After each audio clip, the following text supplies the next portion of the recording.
excited to be able to come here. I really wanted to come here first after the announcement, as my new home that I'll be here soon. So I'm really excited that you all are here and excited too. So before I start, I wanted to emphasize, this was a huge team effort, and I know, right now in the media, there's a lot of stuff going around that, I single-handedly, led this project. That is as far from the truth as possible. So I just want to make sure that everyone knows from the beginning that this is the effort of lots and lots of people for many years. So anyway, okay. So if you, oh yeah, maybe that'd be good. Oh, I also want to say I've been busier than I thought the last 2 days, so this might be a little bit more casual speaking than I would have hoped. But okay, so if you go out, in the tonight, you might see the Virgo cluster constellation, and if you zoom in towards the head of Virgo, there's actually this giant elliptical galaxy called M87, and it's 55 million light years away. And if we could zoom in very far towards the center of M87 with a radio telescope, we would see these flailing arms of a jet. And what this jet tells us is that at the heart of it, there's what is a supermassive black hole. So a place where once too close, nothing can escape, not even light. And although we have never been able to see this black hole before, we see the effects of it in the jet. And what we are trying to do in the Event Horizon Telescope is see something as small as that little dot there. We've been trying to image the core of the black hole, the immediate surrounding around that black hole. And if we believe that if we were to zoom in, we would see light that was zipping around and bending due to the immense gravitational pull of the black hole. So if Einstein was right about general relativity, this light would bend itself into a ring, in which case, where you would have a dark spot in the center. And the brightest area of the ring is called the photon ring, where you have photons that are basically orbiting near continuous orbits. But anyway, this black area here is called the black hole shadow. This is what is referred to as the black hole shadow. And simulations of the turbulent, and that black hole shadow tells us about general relativity through its size and its shape. And so we'd expect for certain spins and masses that would define what that black hole shadow looks like. So simulations of turbulent plasma in the jets and accretion disk around the black hole predict that we would see this kind of infinite resolution image you kind of see here, where the gas is just flowing around, but you have this bright ring, the center. And so, in 2017, we hooked up an Earth-sized telescope, and 2 years later, we produced this image of the black hole in M87.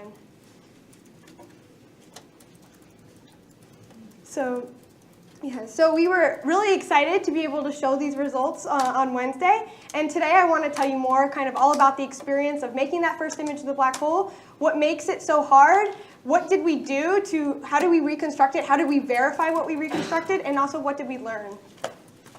Okay, so the question of what makes it hard, maybe if you think about Hubble, you think this is a really high resolution image. But M87 is a galaxy 55 million light years away from us. It's so small that even Hubble, it barely can see that jet, that big booming jet that's like galactic scale. And so people have been trying to zoom into M87 for many, many years. But seeing a shadow requires that we have a really particular kind of telescope with the right size and the right observing wavelength. So for long radio wavelengths, you can't, well, for short radio wavelengths, you can't get down to that event horizon. And also, if you have too long of a radio wavelength, you can't get down because the gas around it is optically thick. So for instance, here is a 3 millimeter simulation of, a simulation of what you would see at 3 millimeters.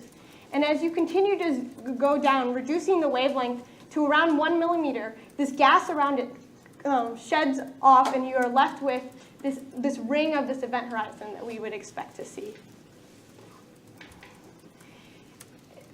And this ring is really, really small, so it's about 40 micro arc seconds in size, which is about the same size as if you were trying to take a picture of an orange on the moon. And just to put it in Hubble terms, here is a 1 pixel square of Hubble, and here it's going to show you what the size of the image that we created is. So it started with 1 pixel of the Hubble telescope, and it zooms down to what we see. This is credit of Alex Park.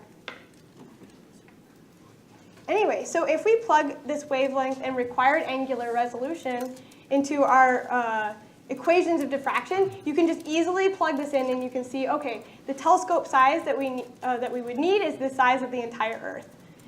And so if we could build an Earth-sized telescope, we could just start to make out this really distinctive ring of light that's indicative of the black hole's event horizon. But building a single-dish telescope the size of the Earth, isn't possible. And so by joining telescopes from around the world, I've been working as part of this international collaboration called the Event Horizon Telescope, which has built a computational telescope the size of the Earth, and it's the first one capable of resolving structure on the scale of a black hole's event horizon. And so joining telescopes in this manner is a term called very long baseline interferometry. And in VLBI, or very long baseline interferometry, all the telescopes in the worldwide network kind of work together. They're linked through the precise timing of atomic clocks, and so teams of researchers at each of the sites basically freeze light by recording petabytes of data. And then we ship all this data together, and the computers process the data together to act like a big Earth-sized lens to make the picture. But how do we actually make a picture from disjoint telescopes like this? Well, unlike with a regular camera, in VLBI we don't actually capture a picture in pixel space, but instead in frequency space. So we essentially take measurements of the black hole images Fourier transform. And if we put telescopes all over the globe, everywhere, we would sample every point on this Fourier transform,